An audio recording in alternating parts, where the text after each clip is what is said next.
This hearing of the Subcommittee on Delivering on Government Efficiency will come to order. Welcome, everyone. Without objection, the chair may declare a recess at any time. Also, for today's hearing, Chairman Comer and Ranking Member Connolly will each be recognized for 1 minute after me and the Ranking Member provide our opening statements. I recognize myself for the purpose of making an opening statement. Good morning. Today, we begin the first hearing on the Oversight Subcommittee on Doge. This committee will be laser focused on bringing full transparency to waste, fraud, and abuse within the federal government and presenting the plans to fix the tremendous problems we expose. We as a country are $36 trillion in debt. That is such a stunning amount of money. It's absolutely staggering to even comprehend how we as a people, we as a country, found ourselves here. This is not a Democrat problem. This is not a Republican problem. This is an American problem. To make it clear for everyone, not only are we $36 trillion in debt, but the compounding interest on our debt is also growing out of control. Even if we decided to defund the entire federal government, we cannot escape our debt and the compounding interest owed on our debt, which grows bigger and bigger every year. In 2025, interest payments are projected to be $952 billion, which is more than our entire military budget. In 2026, it will be $1 trillion. And by 2035, $1.8 trillion. Over the next decade, total interest payments are projected to be $13.8 trillion. These interest payments don't serve a single American. They don't build a bridge, a road, provide disaster relief, or fund a single part of the behemoth that is the federal government. These interest payments pay our masters who own our debt. And the American people are in debt slavery to everyone who owns our debt. Our crippling national debt and massively growing interest on our debt will destroy us. Not destroy one political party or the other, it will destroy all of us together. It drives inflation, making life unaffordable for Americans struggling to financially survive. It is crippling small businesses struggling to be successful. Our massively growing debt and interest are the chains and shackles harnessed to every American and their children and every generation to come. But first, let us be brutally honest about how this massive debt came to be in the first place. It came from Congress and from elected presidential administrations. And I believe enslaving our nation in debt is one of the biggest betrayals against the American people by its own elected government. The American people's anger over this betrayal is what gave birth to the concept of Doge, the Department of Government Efficiency. In fact, Doge became a major part of President Trump's campaign and led to his overwhelming victory in November. Every day, Americans go to work. They run businesses. They have to earn their paycheck. No one guarantees it. And if they don't do a good job, they get fired. They also have to pay their bills, credit card debts, balance their checkbooks, and scrap and save every penny they can in order to plan for that rainy day and hopefully retirement one day. Private businesses only survive on hard-earned income by serving their customers so well that their customers pay them for the services and products they consume. If that business fails, its employees lose their jobs and paychecks, and the owners lose their business and everything they risked along with it. Many go bankrupt in this process and lose everything. No one bails them out. They only survive by excellent customer service and smart financial management. This is the real world that most Americans live, work, and survive in every day. This is the pursuit of happiness, and this is how you pursue the American dream. However, the federal government, government employees, and unelected bureaucrats do not live by the same rules as the great American people and private businesses. The federal government's income is the American people's hard-earned tax dollars, their literal blood, sweat, and tears. And taxes are collected by law at gunpoint. Don't pay your taxes and you go to jail. The federal government does not have to provide excellent customer service to earn its income. It takes your money whether you like it or not. And federal employees receive their paycheck no matter what. Whether veterans receive their benefits or not, whether your mail shows up or not, and whether your tax dollars are used to help Americans in need or are sent to foreign countries, for foreign people, for foreign causes. No matter how bad the federal government fails the American people, it still takes your money. It still pays its own federal employees, and it never, ever goes out of business. There are no consequences for bad customer service, total failure, and for enslaving the American people against their will in the ever-growing and future all-consuming national debt. Congress has a dismal approval rating that ranges between 12 and 20%. I don't blame the American people one bit for their sentiment and disgust. The American people will be watching this committee and how we tackle one of the biggest problems of our time. While we are a committee made up of the opposite far-reaching corners of Congress, we were each elected to serve and represent the American people and how their hard-earned tax dollars are spent. We as Republicans and Democrats can still hold tightly to our beliefs, but we are going to have to let go of funding them in order to save our sinking ship. This is not a time for political theater and partisan attacks. The American people are watching. The legislative branch can't sit on the sidelines. In this subcommittee, we will fight the war on waste shoulder to shoulder with President Trump, Elon Musk, and the Doge team. This week, we turn our attention to improper payments by the federal government, including in Medicaid and Medicare. I'm looking forward to what we find out and how to solve this crisis. I now yield to the ranking member, Ms. Stansbury, for her opening statement.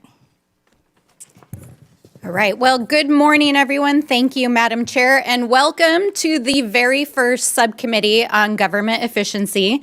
As was said, this committee is tasked under the Oversight Committee with ensuring that the government and the vital services that it provides, from healthcare to national security, actually work for the American people. And this is certainly a topic that we have worked on for many, many years here in the Oversight Committee, in which I personally have worked on as a former civil servant who worked at the Office of Management and Budget. And in fact, for anyone who has ever worked on these issues, you know that there is ample ground for bipartisan work to make the government work better for the American people and to ensure that it operates in a more efficient manner. And in fact, all of us here on the Democratic side are ready to roll up our sleeves and to get to work. And just last week, I had the opportunity to sit down with the chairwoman and to discuss these very issues and opportunities to work across the aisle. And like the chairwoman who shared some of her background with me, I grew up in a working family. I grew up working for small mom and pop family businesses and understand the necessity of balancing the books, making sure we can deliver, and fiscal responsibility. And that's why today's hearing is focused on making sure that the federal government is doing what it's supposed to and digging into the more than $236 billion in improper payments that we see going out the door every single year. And we need to get to the bottom of that. And we need to make sure that we're putting into place rigorous oversight and controls to prevent fraud and abuse, and of course, to go after bad actors. And that is why myself and the Oversight Ranking Member Connolly and other Democratic members of the committee sent a set of bipartisan ideas that we'd like to work on together that would root out waste, fraud, and abuse and modernize and streamline how our agencies deliver vital programs for the American people. These are programs that are important for our seniors and our families and healthcare and the education system. And we need bipartisan solutions to get across the finish line. And we've been trying over the last several years to get these ideas out of this committee, but unfortunately, the committee's priorities have been elsewhere under the current majority. So I hope we can fix that this Congress. But we can't just sit here today and pretend like everything is normal and that this is just another hearing on government efficiency. I mean, all you have to do is look across this room and see that it is not a normal hearing. Because while we're sitting here, Donald Trump and Elon Musk are recklessly and illegally dismantling the federal government, shuttering federal agencies, firing federal workers, withholding funds vital to the safety and well-being of our communities, and hacking our sensitive data systems. In fact, while we were here discussing government waste on the House floor yesterday, Elon Musk was standing behind the Resolute desk in the Oval Office with the president, and the administration was making emergency court appeals to try to unlock his team's access to the Treasury payment system, which they claim they are using to study improper payments, which is the topic of this hearing. But here's the thing. The Treasury payment system, which includes Social Security information and bank accounts for millions of Americans and data that's critical to national security and the operation of the U.S. government, and payments that go out the door annually equal to almost a fifth of the U.S. economy, is not where the payment decisions are made, because that happens inside the agencies that are currently being dismantled. And the people who actually investigate waste, fraud, and abuse at these agencies are the inspector generals, who Donald Trump fired his first week in office in a midnight massacre. So we have to ask ourselves, what is really going on here? Why did Republicans block Elon Musk from appearing before this very committee last week? Why is the administration so eager to allow Elon Musk and his hackers to have access to proprietary and private information in the Treasury payment systems? Why are our colleagues across the aisle shielding them as they are clearly breaking the law? And why is the vice president trying to rewrite the U.S. Constitution by tweet and undermine the judiciary? So obviously, we're in the Oversight Committee and we have a lot of questions, and so do the American people, especially while our colleagues across the aisle are trying to scoop up the savings from the dismantling of these agencies to pay for the largest permanent tax break in American history for billionaires and the folks that they're helping on their side of the aisle. So let me close by saying this directly to Mr. Elon Musk. We are well aware that you are eager to engage with members of Congress on social media, but we're not here to play. If you have serious desire to engage in democracy and transparency, we welcome you to the Oversight Committee. Come and testify in front of the American people under oath, because we want to know what you're up to. So if you're interested in talking to us, then please join us here in the People's House in the House of Representatives. And with that, I yield back. The gentlelady yields. President Trump signed an executive order on his first day in office called Establishing and Implementing the President's Department of Government Efficiency. The EO simply renamed an office in the White House that was actually established by President Obama in 2014 called the U.S. Digital Service. President Trump can have Elon Musk into his Oval Office anytime he likes. I now recognize the chairman of the Oversight Committee, Chairman James Comer. Well, thank you, Chairwoman Green, for holding today's hearing to launch a war on waste. President Trump won an electoral landslide with a clear mandate from the American people to eliminate Washington waste and stop the theft of American tax dollars. And he is delivering on his promise. President Trump has empowered Elon Musk and Doge to conduct a government-wide audit to identify solutions to curb waste and protect tax dollars. That's exactly what the mission of this committee is supposed to be. And I'm glad that my colleagues on the other side of the aisle have found a newfound interest in waste, fraud, and abuse. With a staggering $37 trillion in national debt, we have no time to lose. A key place to start is improper payments. Since 2003, the government has lost $2.7 trillion because of improper payments. Fraudsters, organized criminals, hostile foreign actors, and even government employees have siphoned money away from those who truly qualify for assistance. For years, Republicans and Democrats on the Oversight Committee have condemned this waste. But now that Doge is taking real action, Democrats are choosing to defend the bureaucracy and status quo instead of standing up for the American people. I want to thank Chairwoman Green for holding this very important hearing, not only to expose the problems, but to find solutions. We stand with President Trump and Doge in the fight to end waste, fraud, and abuse in Washington. With that, I yield back to Subcommittee Chairwoman Green, and congratulations again, Chairwoman, on holding this first hearing of the Doge Subcommittee. Thank you, Mr. Chairman. The gentleman yields back. I now recognize the ranking member on Oversight, Mr. Connolly.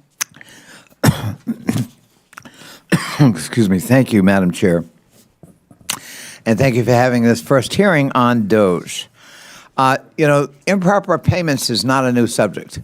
I remember joining Steve Lynch and then Todd Platts, Republican member from Pennsylvania, in my freshman year, talking about improper payments. At that time, improper payments were in the range of $35 billion a year. They're now in the range of $280 billion a year. And times 10, we could cut almost $3 trillion from the debt if we addressed improper payments in a deliberative way, which GAO has called for in the high-risk category for years. We can also, secondly, enforce the tax code.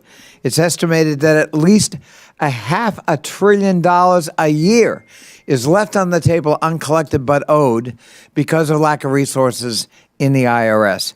Again, times 10 is $5 trillion over a decade.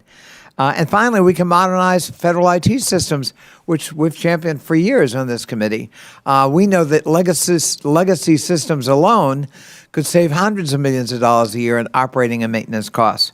So if we want to be serious about it, let's be serious about it.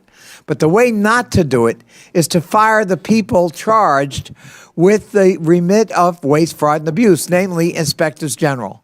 President Trump has already now fired 19, including most recently the USAID Inspector General, who dared to warn that we could lose $500 million of food aid because it's in warehouses not being moved because of the funding freeze that was imposed in AID. That's a cost we need to avoid. And for doing his job, that IG was fired. If we want to be serious, we've got to have objective, neutral inspectors general who are monitoring government waste, fraud, and abuse and expenditures. And I think you would find Democrats more than willing partners in that kind of enterprise if we're going to be serious. But a wrecking crew, a wrecking crane, a wrecking ball is not going to do it. And we're not going to support that approach to waste, fraud, and abuse in the federal government. I yield back. Thank you. The gentleman yields. The President of the United States has the prerogative to fire anyone that has overseen $36 trillion in debt, enslaving the American people, and rightfully so. I'm pleased to welcome today's expert panel of witnesses who each bring unique experience and expertise that will be valuable to today's discussion. I'd first like to welcome Mr. Haywood Talcove, the Chief Executive Officer for Government at LexisNexis Risk Solutions, Inc. His commitment to customers' needs allows LexisNexis to develop market-leading solutions that have enabled customers to stop fraud, waste, and abuse. Next, we have Mr. Stuart Whitson, the Senior Director of Federal Affairs at the Foundation of Government Accountability.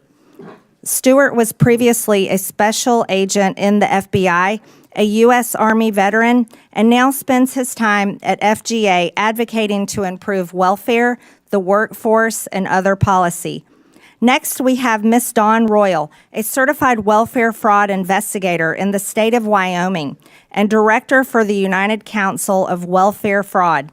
She advocates for investigating and preventing fraud of government benefits and has done so over the past 16 years. Finally, we have Mr. Dylan Hetler-Goddett, the Director of Government Affairs at the Project on Government Oversight. Dylan leads advocacy efforts and policy reforms to a wide range of good governance.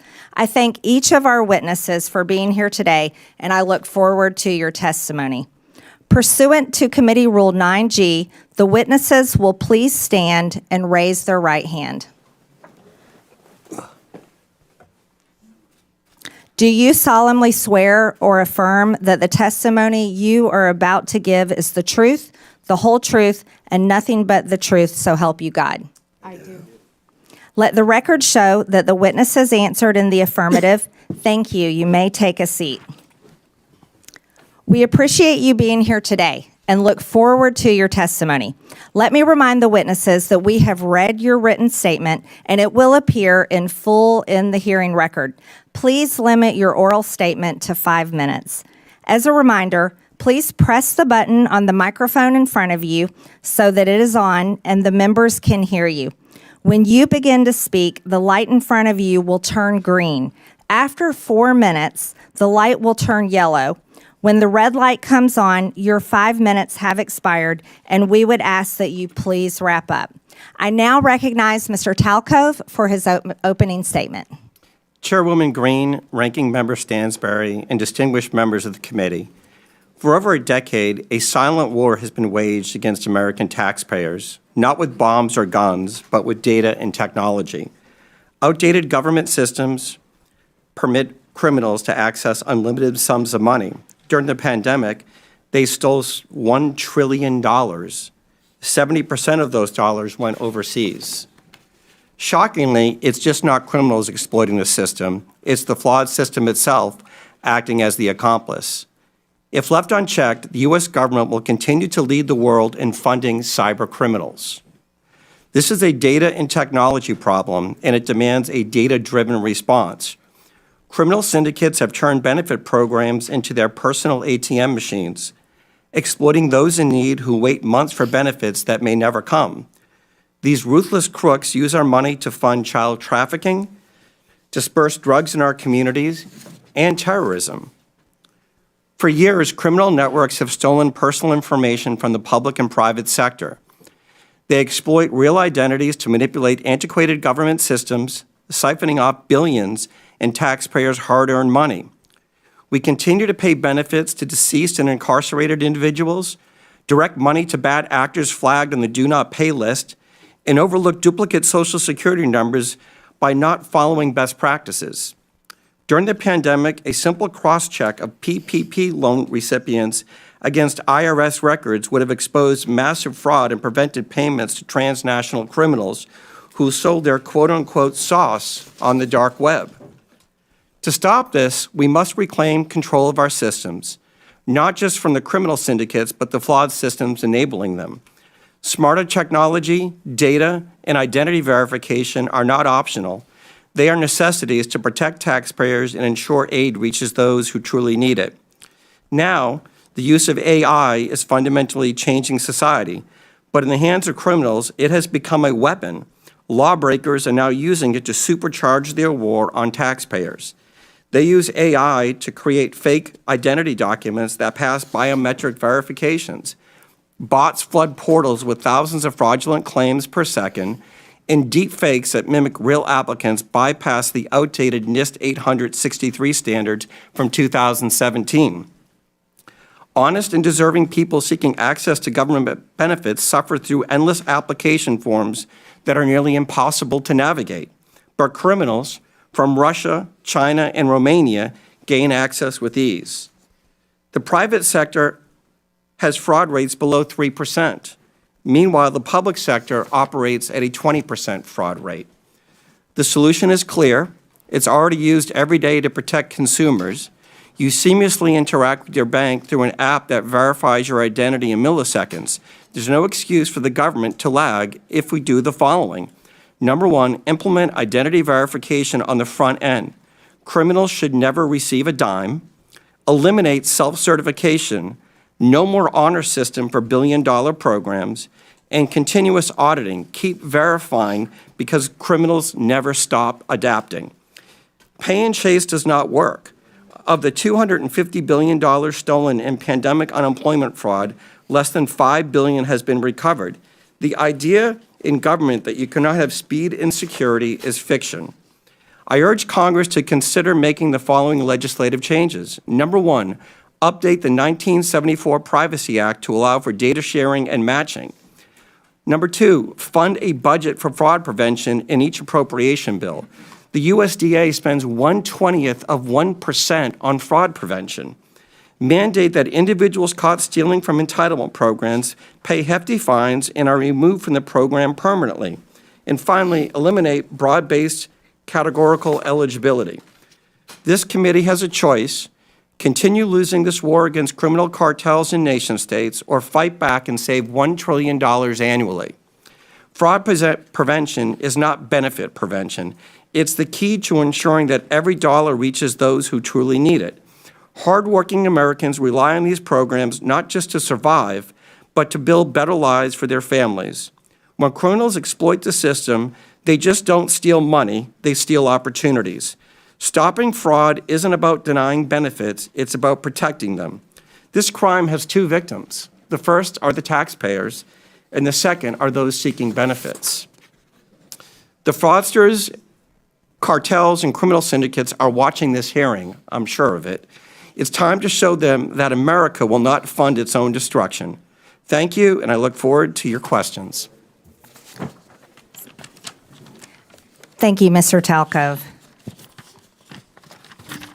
I now recognize Ms. Royal for her opening statement. Good morning, Chairwoman Green, Ranking Member Stansberry, and committee members. My name is Dawn Royal. I'm a certified welfare fraud investigator, two-term past president, and a current director of the United Council on Welfare Fraud. The United Council on Welfare Fraud is a national professional organization dedicated to protecting the integrity in our nation's public assistance programs. We are the only national organization singularly focused on the detection, prevention, and prosecution of welfare fraud. For too long, agency bureaucrats have pitted citizens' access to welfare programs against the integrity of those programs. Access versus integrity should never be an either-or dichotomy. We can all agree that access to public assistance is crucial. America's citizens should not be hungry or deprived of medical care because of their inability to pay. However, making sure vulnerable citizens have access to these welfare programs should not mean that we simply turn a blind eye to integrity. We do not pursue the prevention, detection, and prosecution of if we do not pursue the prevention, detection, and prosecution of fraud, taxpayers become the victims as the welfare programs become slush funds for anyone wanting to supplement their income with SNAP benefits, absolve themselves from the financial responsibility of medical bills, and using Medicaid to further taxpayer exploitation by taking advantage of cash assistance, energy assistance, child care, and other social welfare programs. One example of a welfare fraud is a case that I investigated that was criminally prosecuted last year. The applicant mother failed to disclose her children's father as well as his employment and income on multiple applications she submitted for Medicaid, SNAP, and low-income energy assistance. The co-defendant father worked a steady job, earning a six-figure salary, and provided an enviable lifestyle for his family, including vacations, luxury vehicles, snowmobiles, motorhomes, lavish gifts, including one from the wife to the husband, which was a $1,200 bottle of bourbon. Evidence we presented at trial included a candidate registration forms filed by the defendant father when he ran for town council and later mayor of the town where he declared he lived at the same address provided by his wife on her public assistance programs. This was a case of greed, but it emphasizes how easy it was for these criminals to make false statements on applications in order to receive benefits from multiple programs that they were never eligible for. I could spend the rest of my day providing countless examples of how taxpayer-funded programs are exploited, and the message would be the same. Investigators continue to be hamstrung by antiquated regulations, conflicting directives from federal agencies, and the lack of access to technology. Sadly, investigators have also found themselves at odds with the career bureaucrats who recite watered-down facts about fraud in order to promote their political agendas. Specifically, we can look to the career bureaucrats who have historically claimed that the fraud rate in SNAP is less than 1%. The disregard for the value of integrity is evidenced by the less than 1/20th of 1% of the SNAP budget spent on the prevention, detection, and prosecution of fraud. As part of Medicaid unwinding debacle, the bureaucrats specifically directed states that they, and I quote, cannot recover or recoup the cost of services from a beneficiary, even if they have been found after an administrative hearing or criminal proceeding to have committed Medicaid beneficiary fraud or abuse, end quote. Sadly, it is already apparent that career bureaucrats are not being totally transparent as they attempt to protect spending and broken programs. We fail to understand how mitigating the rampant fraud in Medicaid, SNAP, and other welfare programs stands up or strengthens the welfare programs. Fact is, the opposite is true. Ignoring fraud and gaslighting fraud statistics erodes the very foundations of the programs that are essential to their future viability. There are things this committee can do to help the investigators fighting the war on fraud. Number one, eliminate self-attestation in the application process for all programs.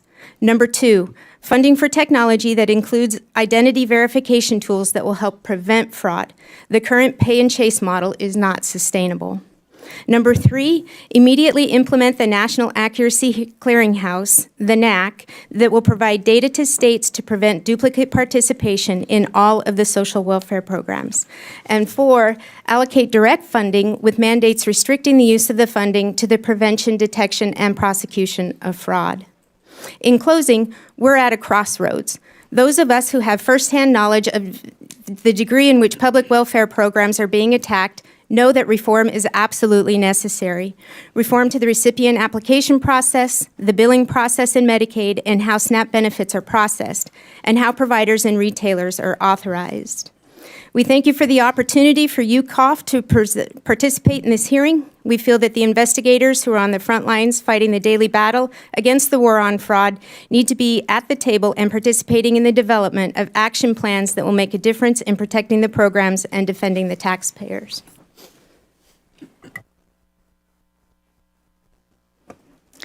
Thank you, Ms. Royal. I now recognize Mr. Whitson for his opening statement.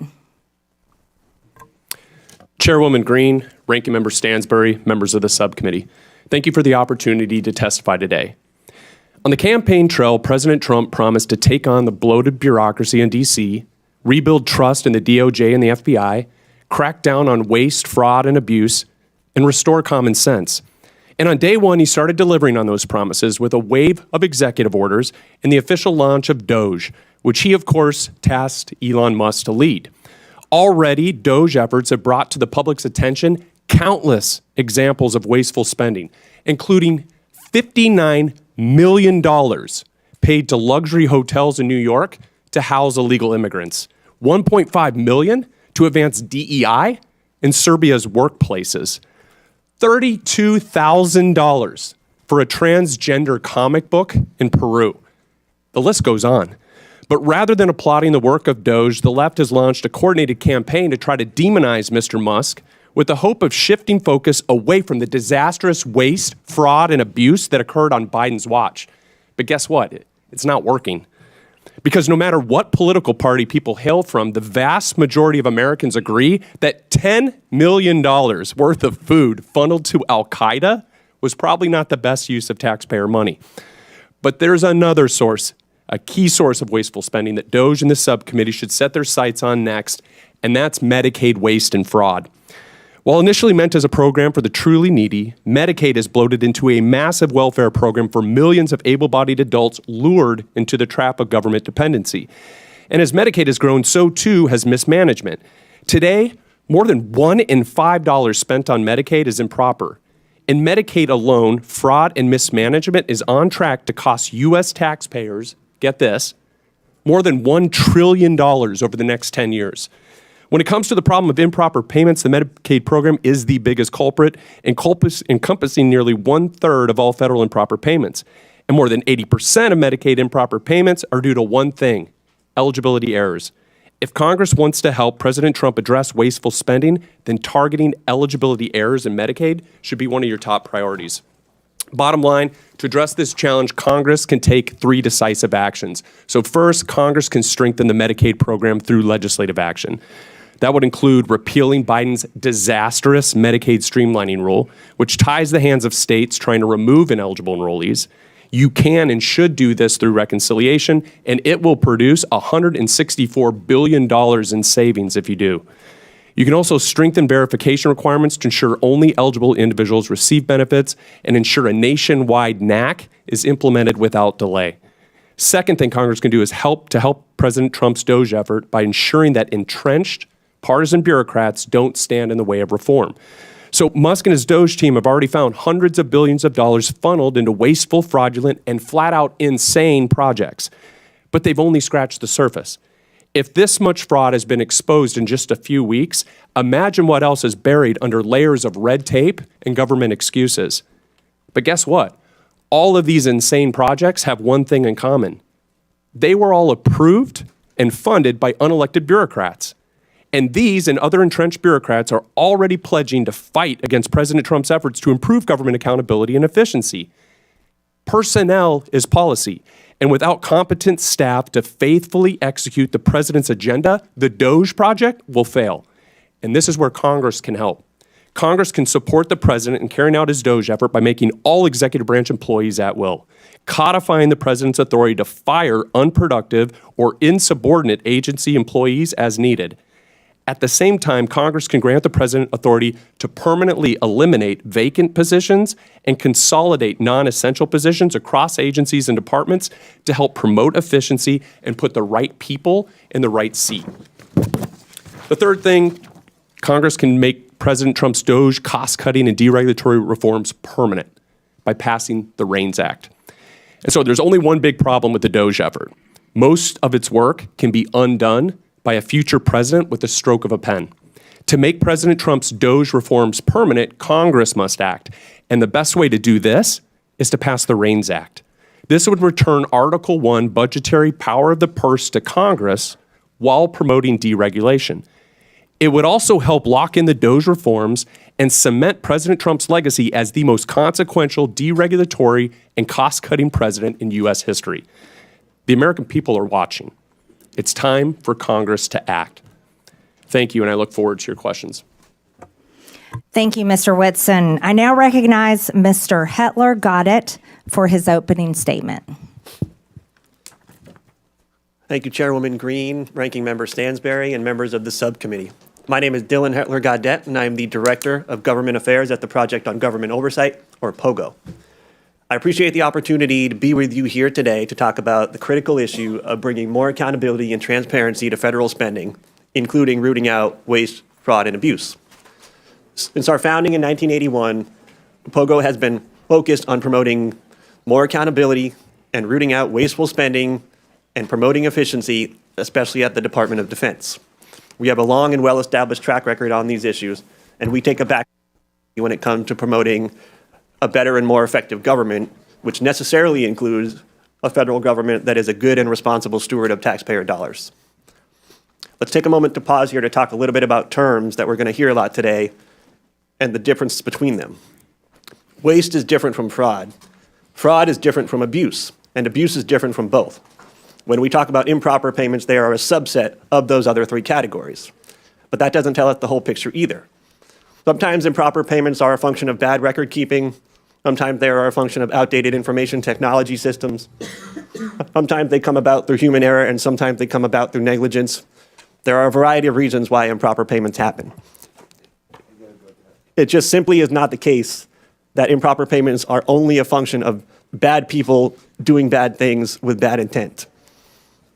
That doesn't mean we shouldn't focus on trying to mitigate improper payments, and that certainly doesn't mean that the American people should not be concerned with how their tax dollars are used. The good news is that there are some time-tested solutions and tools to help mitigate these problems. For example, when we think about the independence of inspectors general, we're talking about a resource that is extraordinarily valuable to the American people. In fiscal year 2023 alone, inspectors general identified over $93 billion worth of potential savings to taxpayers. Whistleblowers are also an incredible resource to the American taxpayer. Through the IRS's whistleblower program alone, billions of dollars have been recouped from tax cheats since the inception of that program in 2007. Whistleblowers have also played an instrumental role in helping the Department of Justice pursue False Claims Act cases that have resulted in billions of dollars in reclaims settlement costs. It seems to me that if an administration were serious about wanting to root out waste, fraud, and abuse, they would support and resource whistleblowers and inspectors general. They would not demonize them, and they would certainly not fire them en masse in an unlawful midnight purge. There are other reforms we can think about too, reforms that are more technical, but just as important. Key statutes such as the Federal Funding Accountability and Transparency Act, the Data Act, and critical platforms like usaspending.gov were really important improvements and innovations when they came about, but they are in need of overhaul and reform. Currently, the status quo is that we have an extraordinarily hard time tracking federal dollars from end to end. This is due in large part to a broken chain of data collection, of reporting information, and the ability to monitor and track in real time what is happening with federal dollars. This informational black hole is where a lot of impropriety happens. It's where waste, fraud, and abuse live. And yes, this is where improper payments often happen. But more importantly, we also don't have a good, clear, and consistent way of understanding what is happening with tax dollars at the end point. What is the impact that we're having? What is the return on investment that we're having? We now have an annual budget of close to $7 trillion a year. We can't say with any degree of clarity and consistency what we're getting for all of that money. We have some more good news, though. There are bipartisan efforts, and there have been for years, to try and clean up this situation. We at POGO have had the privilege and pleasure of working on some of those initiatives. We were a part of the Federal Taxpayers' Right to Know Act being passed into law just a couple of years ago, which created for the very first time a program inventory of all the programs in the federal government, and that would be available to the public. We have worked with a member of this very committee, the House Oversight and Accountability Committee, to introduce a piece of legislation that would bring more transparency to federal subaward reporting. We have supported and endorsed multiple pieces of legislation that take direct aim at the improper payments issue. We also have additional ideas that don't yet have congressional champions. One proposal is to clean up and modernize and standardize the award descriptions that are available in USA Spending to make them more useful and relevant. We have another proposal to harmonize the amount of data and information we collect between contract spending and non-contract spending. We stand ready, willing, and able to work with anybody who wants to work with us on these common sense solutions. Lastly, I want to put in a quick word for Congress. Yeah. And specifically, I want to The gentleman's time has expired. Apologies. Yes. I can't see the flashing light. That's okay. Thank you, Mr. Hetler. Got it. We appreciate your testimony. I now recognize myself for 5 minutes of questions. I'd like to thank our witnesses today for your testimonies and the suggestions that you have brought before this committee. I'd also like to thank Chairman Comer for this opportunity to chair the historic Oversight Subcommittee on Doge. Americans are shocked to learn that $2.7 trillion of their hard-earned tax dollars have been stolen or wasted in improper payments since 2003. You see, in the private sector, companies can't continue to run if they keep employees that allow waste and abuse with their resources. But that has continued for decades here in the federal government. Mr. Talcove, do private sector companies have a lower rate of improper payments than the federal government? Yes, the fraud rate that the criminals are taking advantage of in the public sector is around 20%. In the private sector, it's around 3%. And it's really because the tools that are used in the private sector aren't used in the public sector. Front-end identity verification, self-certification, and then finally making sure that individuals are who they say they are. If we start using these tools, you will see the fraud rate go down dramatically, because for the most part, this fraud isn't taking place by real individuals. It's individuals whose identities have been stolen on the dark web.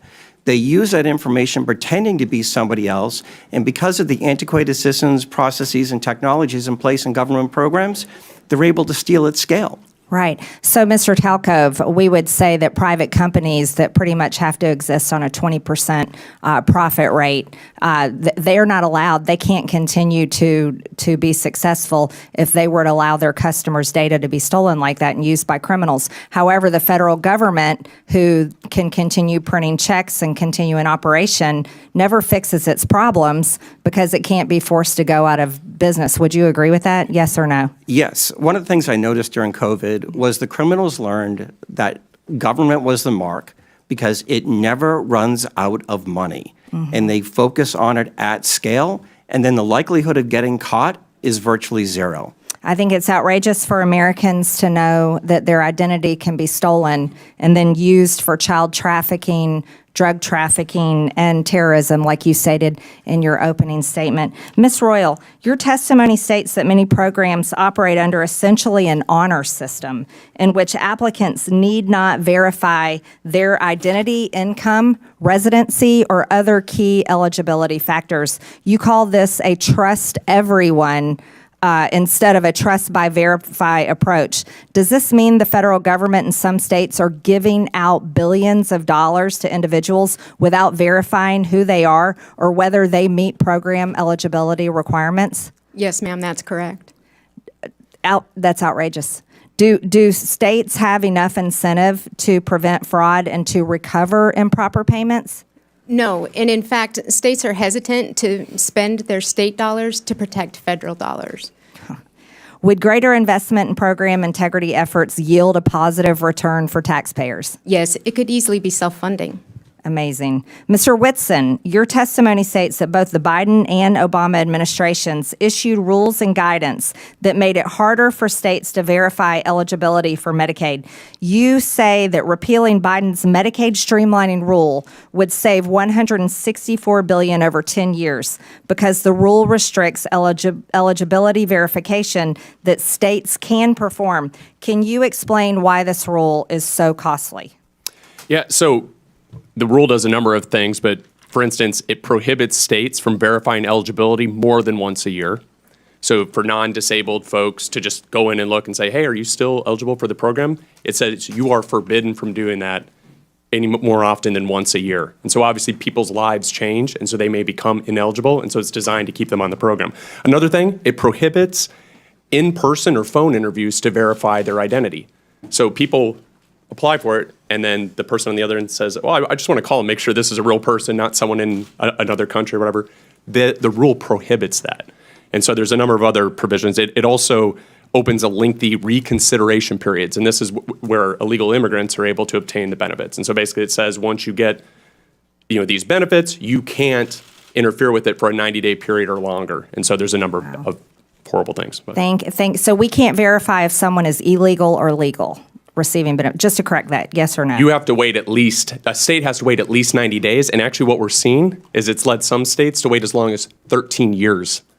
And so on the program. Unbelievable. My time has expired. Thank you very much. I now recognize Mr. Lynch from Massachusetts for 5 minutes.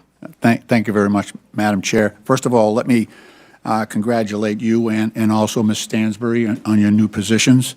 And I want to thank the witnesses for your testimony. We've already heard some good ideas about how to work together. And Mr. Hetler-Gaudette, I, for one, would be most open to working with POGO and trying to work on some of the legislative ideas that you have to actually get at some of this waste, fraud, and abuse. Since this is my first opportunity to speak in this new subcommittee as the representative for the 8th Congressional District in Massachusetts, I want to first of all make clear that my primary purpose in seeking appointment to this subcommittee is for the singular and sacred purpose to defend our democracy, which I believe is under attack in this country, and to uphold my oath to support and defend the Constitution against those who might secretly or openly seek its destruction. Make no mistake, this is a moment for representative democracy. This is a test of our resolve.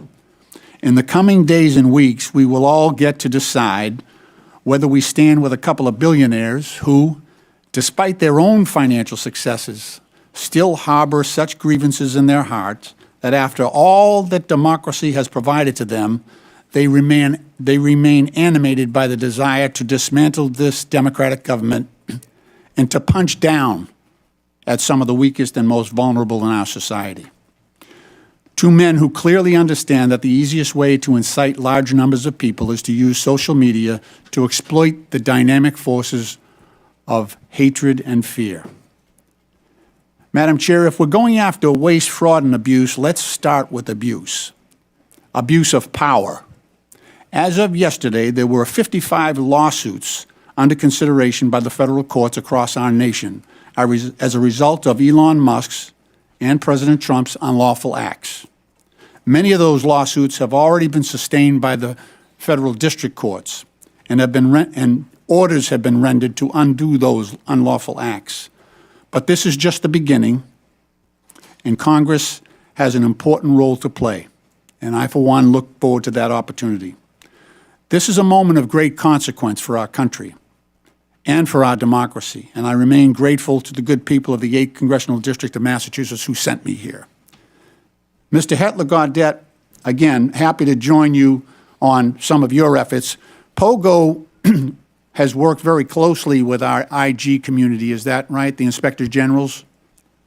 Yeah, that's correct, Congressman. I know your work is very much similar to what we ask our Inspectors Generals to undertake. I want to ask you, what do you think? So in the most recent report from the Inspector Generals, and this is the Council of the Inspector Generals, a nonpartisan group on integrity and efficiency in government, they identified more than $93 billion in potential savings. So the first thing that President Trump did coming into office was to fire 17 agency inspectors general. What can you tell us from POGO's standpoint? What does that do to our ability to identify and root out waste, fraud, and abuse? Thank you, Congressman. I would say, to put it simply, it completely undermines our ability to root out waste, fraud, and abuse. Inspector General exists for essentially one purpose, and they were originally created in the immediate aftermath of Watergate, and I think you all probably do not need me to give you a history lesson at all on what happened in the Watergate era. There's a reason they were created at that time, because there was a lot of waste, fraud, and abuse happening, and there were not cops on the beat that were internal, that were independent, that were situated in agencies to be able to find these things and expose them and do something about them. That's what Inspector General exists to do. So it's completely anathema to, I'd say anathema to any stated mission to find cost savings and to root out waste, fraud, and abuse, to fire Inspector General and to undermine them. It makes no sense. Those two things do not add up. Thank you very much. The firings that occurred on the when President Trump came to office included the Special Inspector General for Afghan Reconstruction, Mr. Sopko. I actually did over 20 trips to Afghanistan working with him. He actually uncovered $4 billion in savings in rooting out American taxpayer waste being conducted in Afghanistan. The IG at the Department of Defense, the agency. The gentleman's time has expired. Okay. Thank you, Madam Chair. I yield back. Thank you. Okay. Appreciate Thank you. that. Thank you. I now recognize the gentleman from Texas, Mr. Cloud. Thank you, Madam Chair. For far too long, D.C. politicians have gotten away with measuring their personal value and worth by how much of other people's money they give away. And for far too long, they self-righteously have opined that this spending was for altruistic purposes given out of care and compassion. For far too long, they've been more concerned with looking like they cared than having enough care and concern to actually do the due diligence to ensure that the tax dollars were being used wisely and effectively. And for far too long, those of us who've worked to uncover waste, fraud, and abuse have had to deal with what amounts to an unconstitutional fourth branch of permanent bureaucracy that has too often worked to ignore, obfuscate, delay, and frustrate our efforts to bring transparency and oversight. Over the last few weeks, the Doge effort has begun to uncover not only how massive the waste, fraud, and abuse is, but also the extent at which D.C. politicians and too many obstinate bureaucrats have coordinated to create what is essentially the largest money laundering scheme in history. And while Americans have been working to make ends meet, They have been using taxpayer dollars to fund unnecessary, egregious, and even evil things here at home and around the world. Thankfully, in Doge, we have a president bringing the leadership needed and a focused effort, along with the talent, technology, tools, and transparency to this waste, fraud, and abuse. And to those who would stand opposed to this effort, I would just point out, while it's understandable to find waste, fraud, and abuse that has grown and metastasized in this government even over decades, certainly accelerated over the last few years, to continue to protect it is corruption. I want to thank the chair for beginning this war on waste on this side of Pennsylvania Avenue and bringing together this committee. This effort is so important as we work to relieve the Americans, people of this burden of waste, fraud, and abuse. Mr. Talcove, you mentioned in your written statement and talked about it in your statement at the beginning that this waste, fraud, and abuse is a national security threat. And certainly one of the challenges facing us that is a national security threat is our fiscal situation. And so we have got to find ways to find savings to the American people in order to bring confidence to the bond markets, to put our country on a fiscal footing, and to reverse the curse, so to speak, that we are placing on our children and our grandchildren. You mentioned a couple threats, though. You mentioned internal threats. You said that these cases involve government employees, individuals entrusted with administering benefits who, instead of using their positions to approve fraudulent claims, override security controls, or even sell sensitive claimant information for profit. Now, this is not every federal employee for sure, but within the context of people who are trying to give their best effort, we have an internal threat. But you also mentioned transnational fraud rings, terrorist organizations, nation states, North Korea, nuclear weapons programs funded by our tax dollars, China, Nigeria, Iran, Romania, Russia, not our friends necessarily, that are being funded by taxpayer dollars. Could you give us some examples of how this is happening? God, yeah. So when you think about what happened during the pandemic, $1 trillion was stolen. 70% of that money went overseas. And I can give you some examples. In a Western state, they had more people applying for unemployment insurance benefits than they had individuals over 18. The people that were stealing the money from Romania were using it to facilitate other fraud schemes that include fentanyl, that include doing things to impact our democracy. On the insider threat, right, the first thing you have to say, and my dad was a public servant, is 99% of people that work in the public sector are honest, hardworking individuals. But there are some, and what you need is data and technology to root that out. There were examples during the pandemic. There were some examples even of last week where people got into the Medicaid system in a Western state and stole $50 million in less than 4 months. So you have to have these controls in place, right? These aren't individuals stealing, Mr. Cloud. These are organized criminal groups, both domestic and transnational. That, as you mentioned, taxpayers are being forced to fund the demise of our own country. Mr. Whitson, I wanted to ask you, because there's a lot of talk about reconciliation right now. You mentioned Medicaid and what could be done to bring a pretty substantial amount of savings, and this is without affecting those who truly need Medicaid and for what the purpose of the program was extended for. Now, The gentleman's time has expired. Hopefully- Does the witness want to answer the question? No, only to quickly. say that, yes, there's a tremendous amount of savings that can be found from the streamlining rule, but also work requirements in the program is another big area that can be done in reconciliation, and that's could save a significant amount as well, $241 billion in federal spending over 10 years. thank you. Thank you. Thank you, Madam Chair. You're welcome. I now recognize the gentleman from California, Mr. Garcia. Well, thank you. Thank you to all of our witnesses for being here. And I want to just start off by making something clear. I think we're all here to fight against the lies, the corruptions, and the attacks on our social safety net. Now, we should in no way be cooperating with House Republicans who want to shut down the Department of Education and destroy Medicare and Medicaid. And we should not stand by as the richest man on the planet gives himself and his companies huge tax cuts while the American people get absolutely nothing. Now, I find it ironic, of course, that our chairwoman, Congresswoman Green, is in charge of running this committee. Now, in the last Congress, Chairwoman Green literally showed a dick pic in our Oversight congressional hearing, so I thought I'd bring one as well.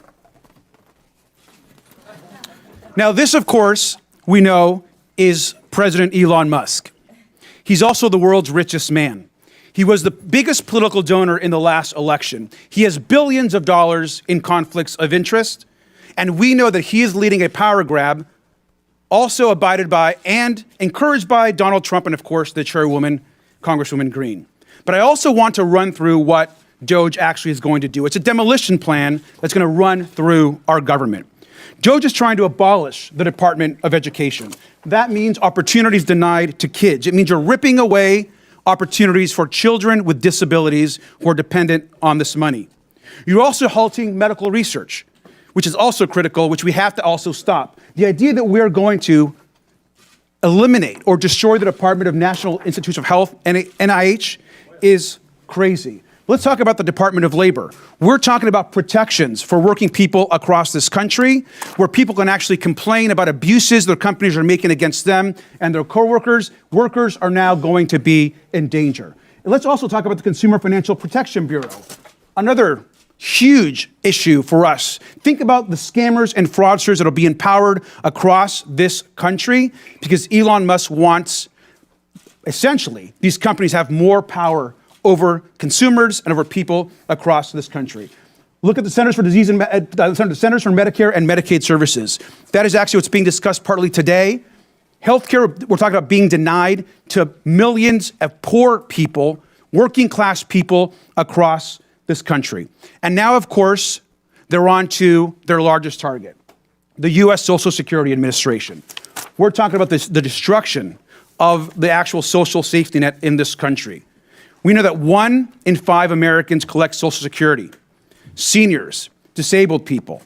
This entire plan is about hurting the American social safety net and destroying our institutions. And it's important that we actually call out what is happening at this subcommittee. This is not about working with the richest man on the planet. This is actually about empowering. This committee wants to empower the richest person in the world to hurt people so they can take all of this money that they so-called want to save and then give it to themselves, their companies, and their billionaire friends.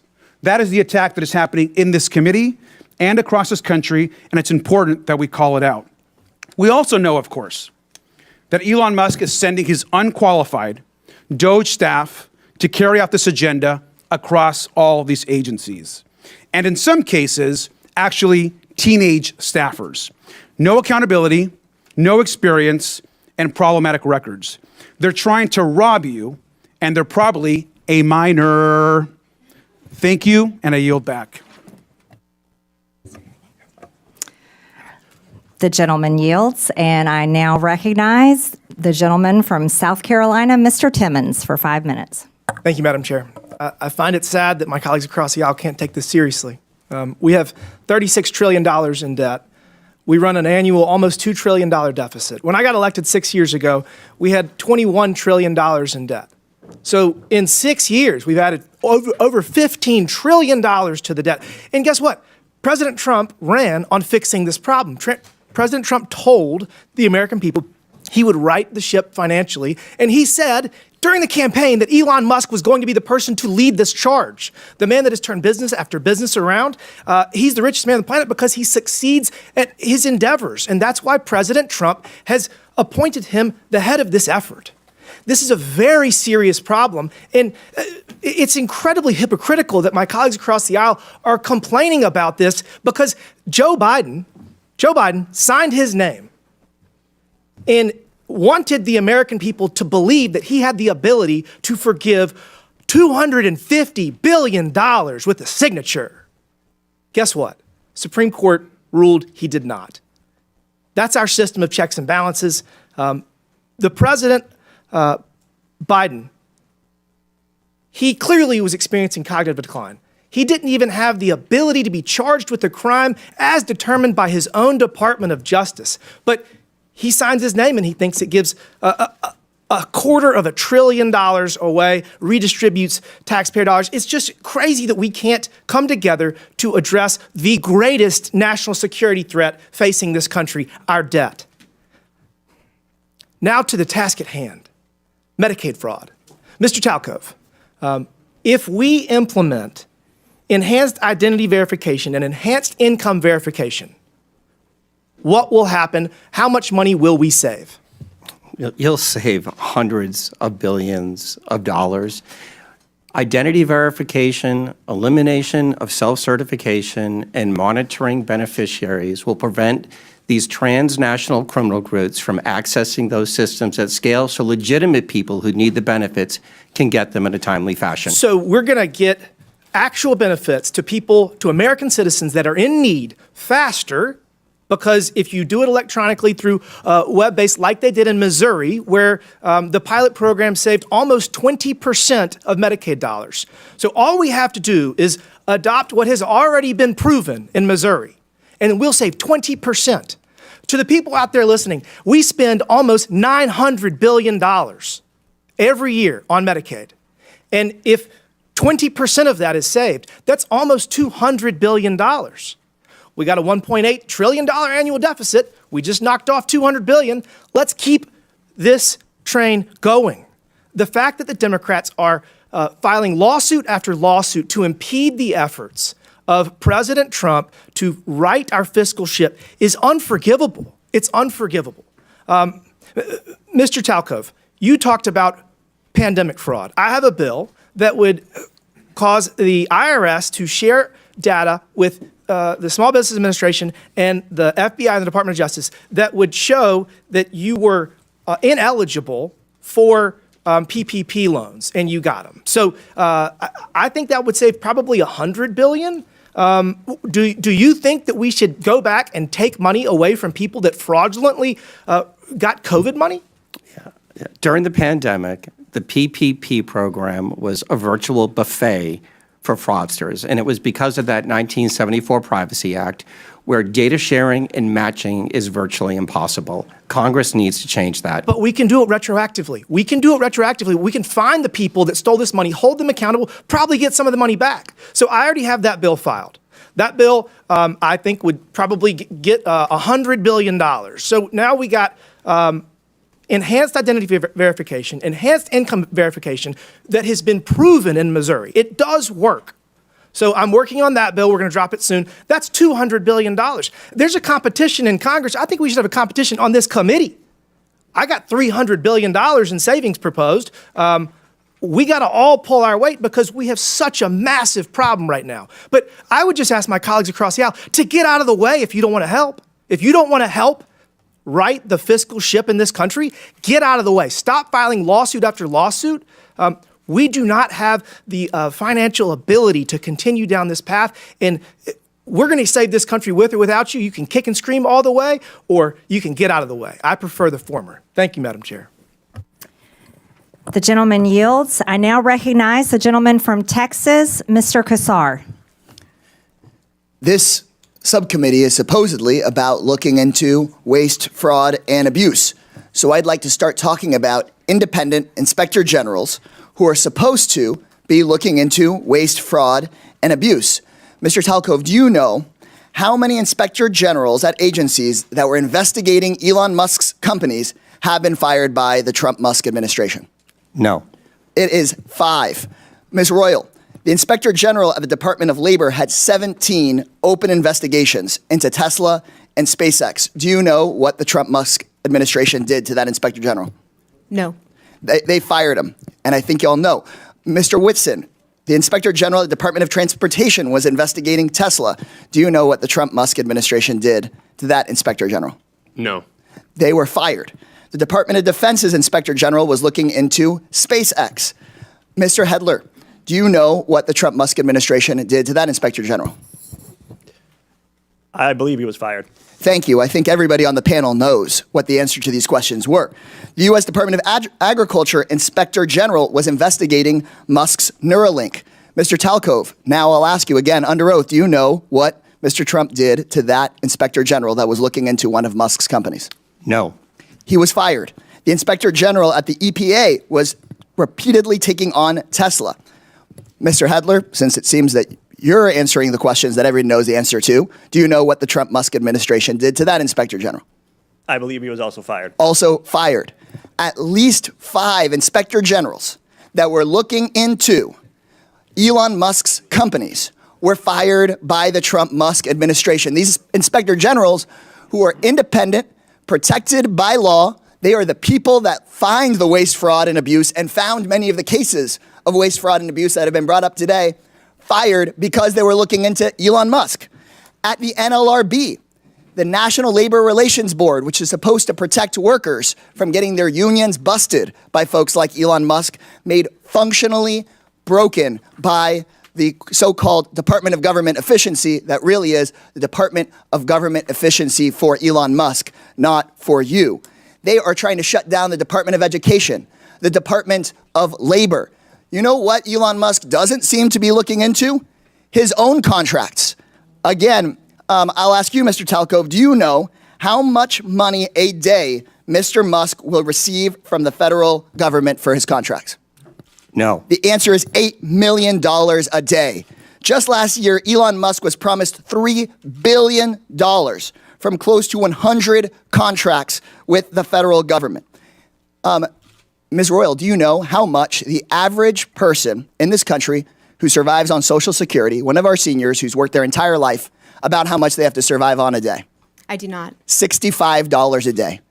We're not looking into Elon Musk's $8 million a day.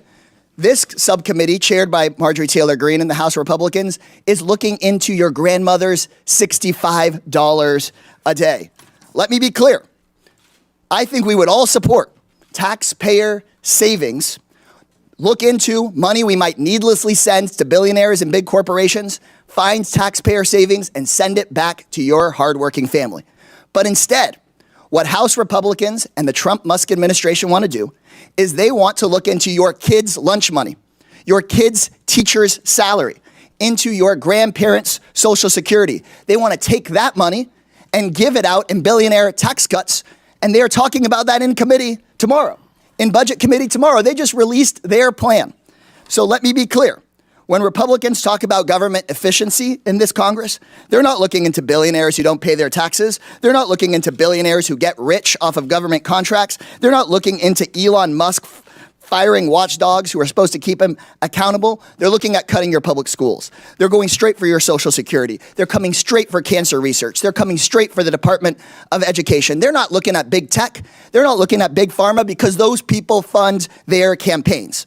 If this committee were serious about rooting out waste from our federal government, then today's whole hearing would be about how Musk and Donald Trump are firing the independent watchdogs who've done this work for decades.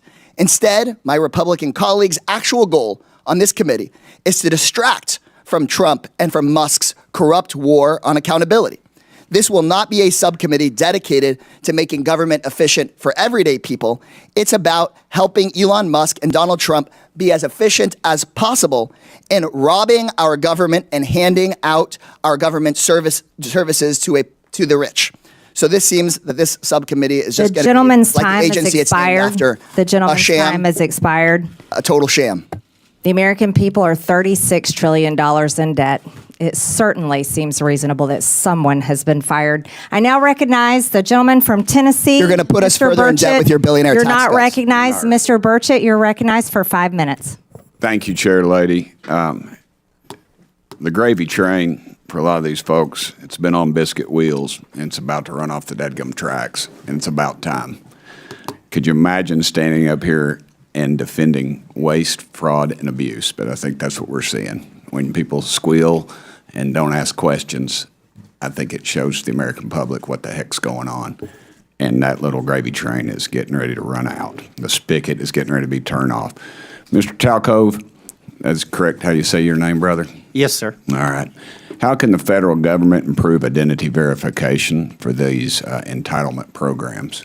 Yeah, it's doing what the private sector does every single day, whether you use your bank, you go to Amazon, using those tools. and moving away from some of the dated compliance standards that the federal government uses, NIST IAL 863, 2017, before there was anything called deepfakes and generative AI tools. Also, I was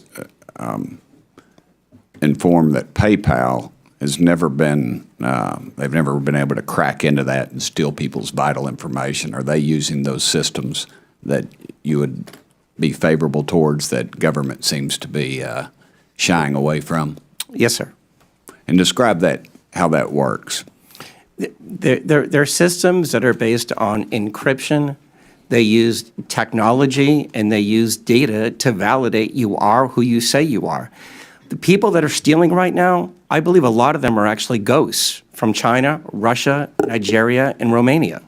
I read a report today that North Korea was involved in this, in some of that as well. They are. And those people are our enemies. Again, they'll hate us for free. We don't have to give them taxpayer money. And are there loopholes that can be closed to avoid these improper payments? And I wish you'd describe those to me. Right. The biggest, most important thing, particularly in the benefit program space, is the use of self-certification. As Mr. Timmons noted, the state of Missouri is using a solution called Steady IQ to validate wages and wealth. You cannot allow individuals to provide the information based upon what they think. It has to be based on what you know, and that will stop the ghosts from using people's identities to steal money from U.S. taxpayers. How much money do you calculate is wasted due to waste, fraud, and abuse in the entitlement programs each year? Yeah, my number right now between federal, state, and local government is you can save $1 trillion a year by simply putting in front-end identity verification, eliminating self-certification, and monitoring the back end of the programs that are providing the benefits. Those three things. You said you could eliminate that, but are there others you feel like some more low-hanging fruit? I would start with those three things because they're simple. That'll take that 20% fraud rate that you're seeing in the public sector down below 5%. Chair Lady, I would suggest that we adopt Mr. Timmons' legislation and get that out of the committee as fast as possible. What actions also could Congress take to fix these problems quickly? Yeah, I think the first thing is updating and redoing the 1974 Privacy Act. That is virtually impossible to do data matching. It's very difficult to have data shared. And when you look back at the pandemic, data sharing and data matching would have stopped probably 50% of the $1 trillion that was stolen from taxpayers. Would any of y'all like to add anything to that?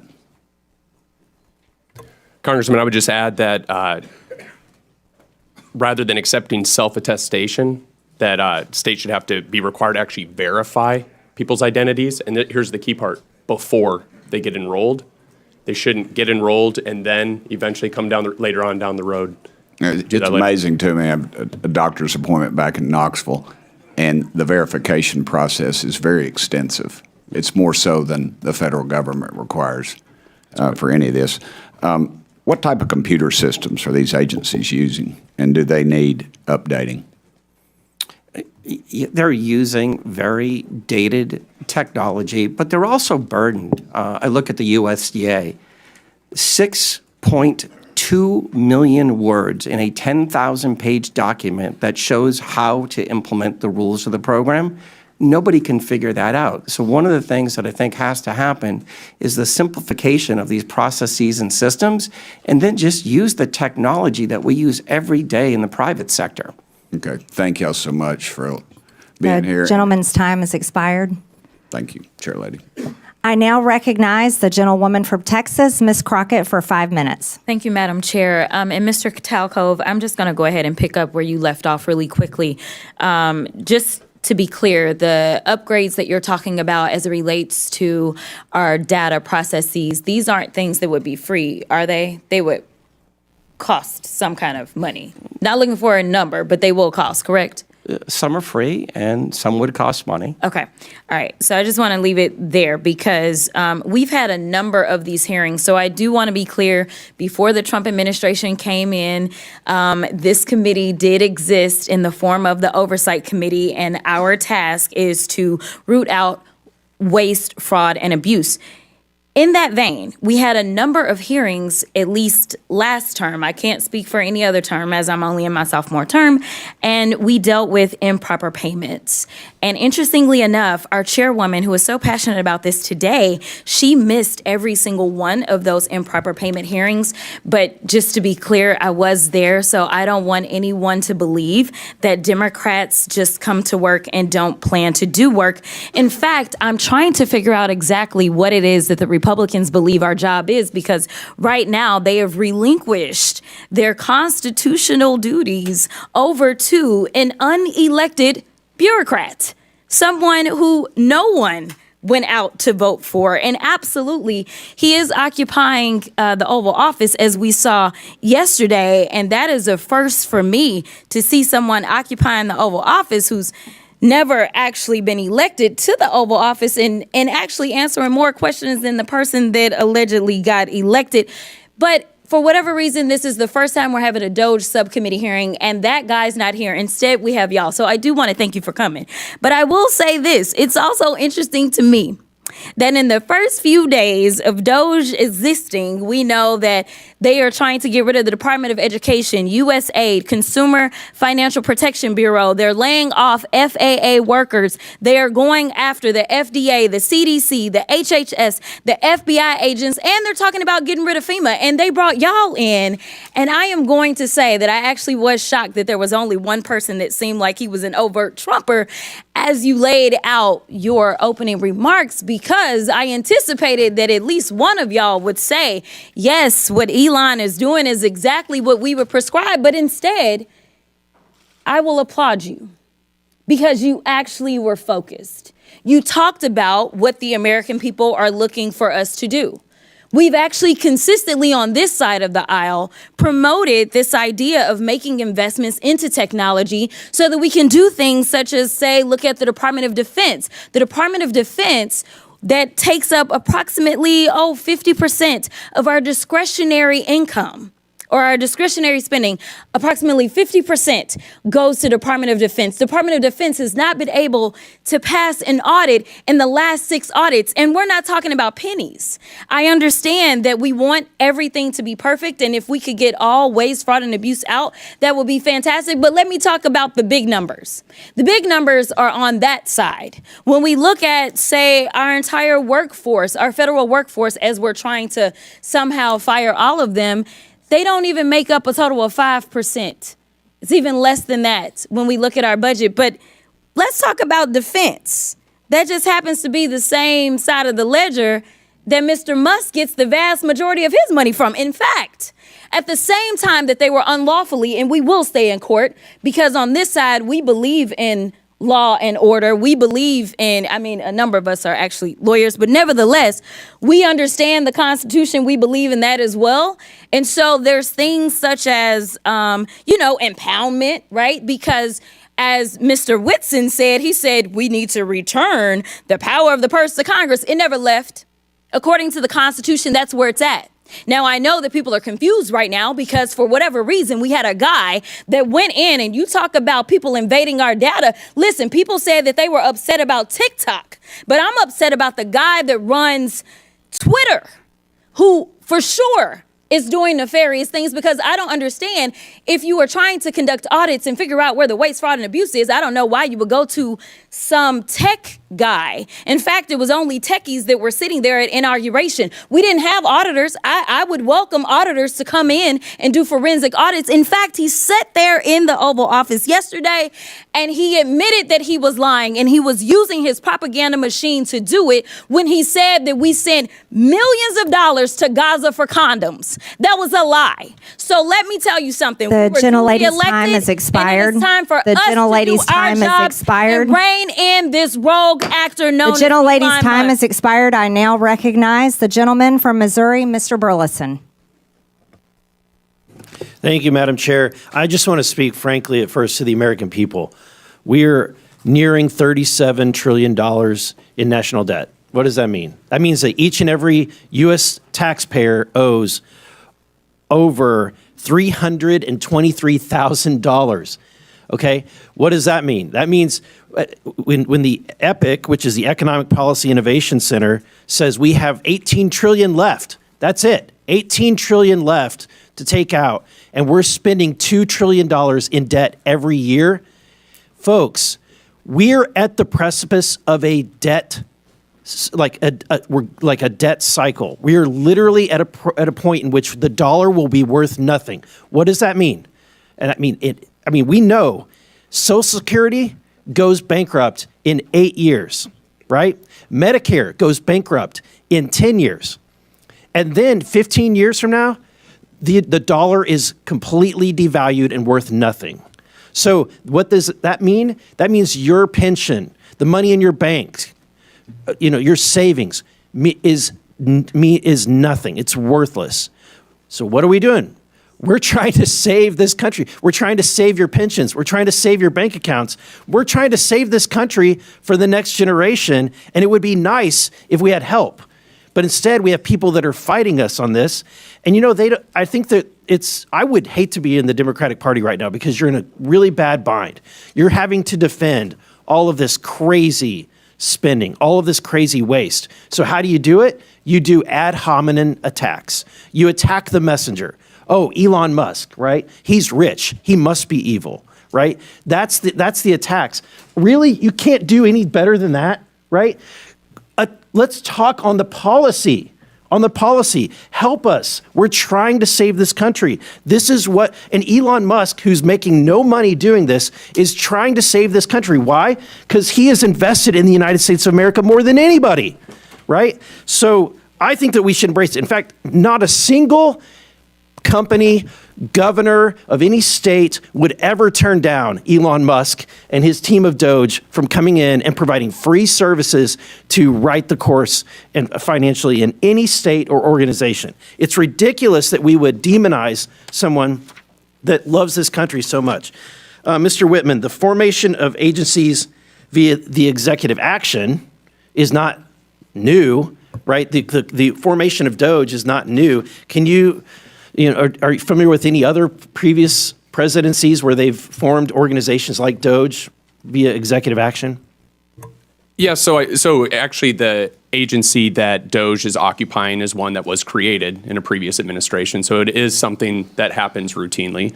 But I don't know if that answers your question. Yeah, there's been the Office of Budget Management was created, Environmental Protection Agency was created, the U.S. Digital Service, which is now Doge, was created all by executive order, right? And actually one other I'd add is USAID was originally created through an executive order by President Kennedy and then later formalized. And then, Madam Chair, I have a video I would like to end with that just... Let's review, if we could cue that, to remind, and I want to remind my Democratic friends, at a point in which you once had the majority of the American people on your side, this is what your party believed in. This report tells us how to cut waste, cut red tape, streamline the bureaucracy, change procurement rules, change the personnel rules, and create a government that works better and costs less.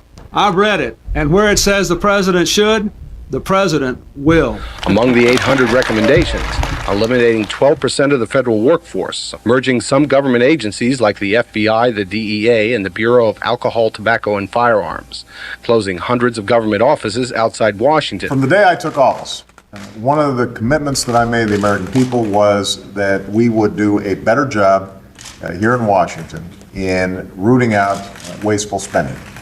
We thought that it was entirely appropriate for our governments and our agencies to try to root out waste, large and small, in a systematic way. It means cutting some programs that I think are worthy, but we may not be able to afford right now.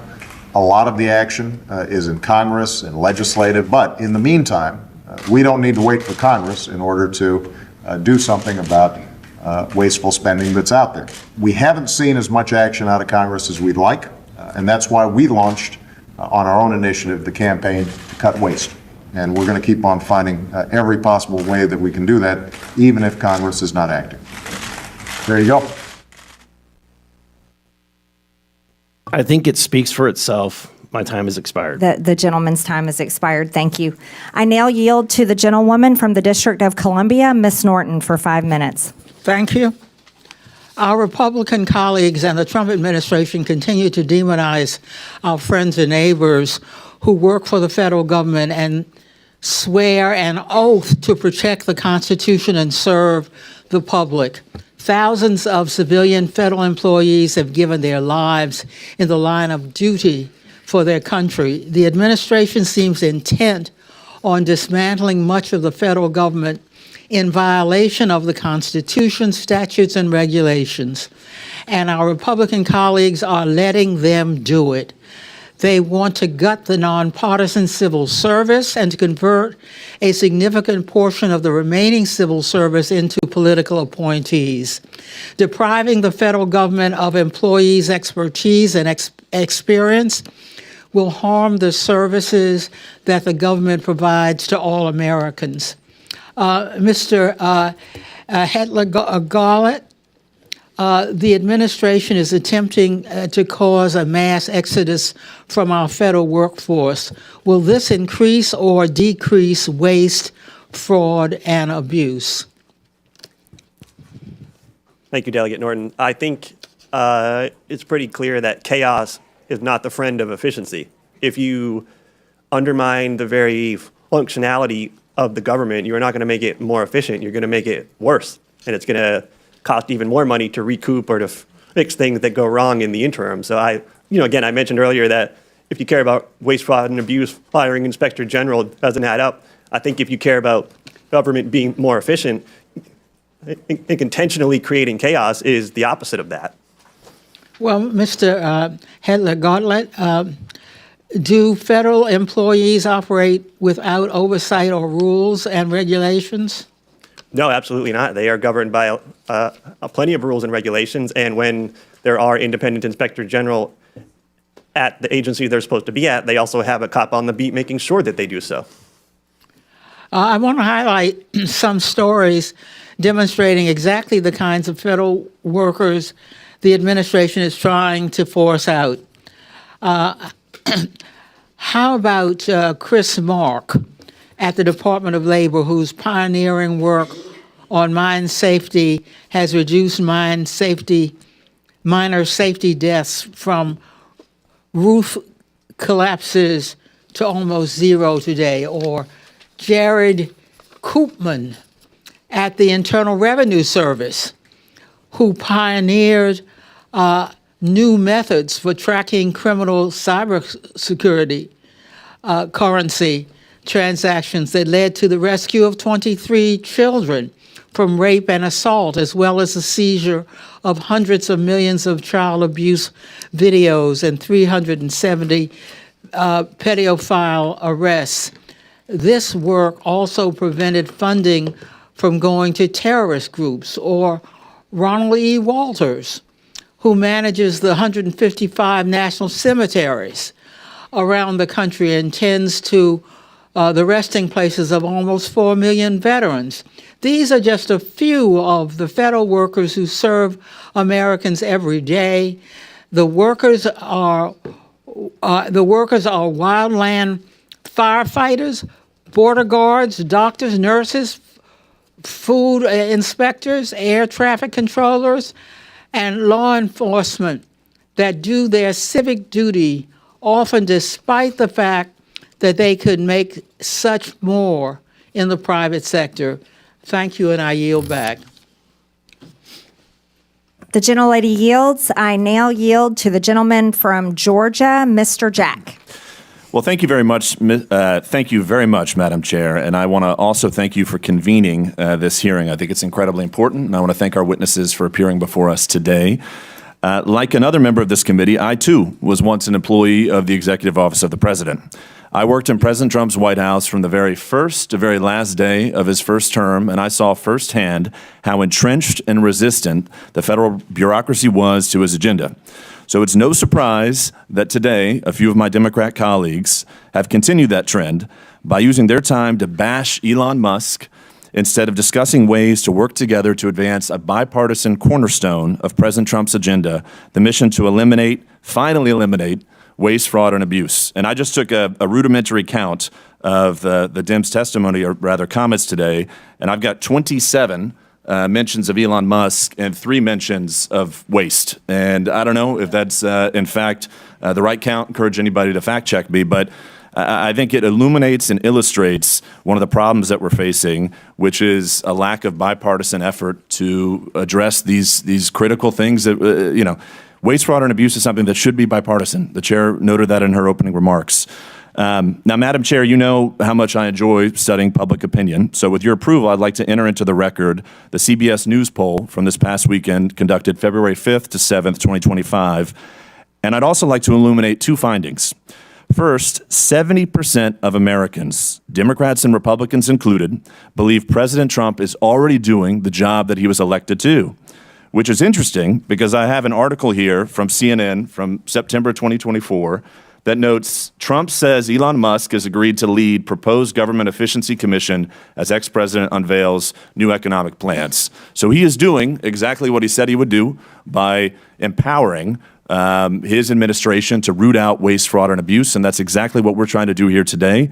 I'd also like to note one interesting statistic from that. 62% of Americans want Democrats in Congress to work with us to advance the priorities that President Trump was elected to govern on. So I think those are 2 stats that I hope everyone pays attention to. But to ask questions of our witnesses, I'd first like to start with Mr. Talcove.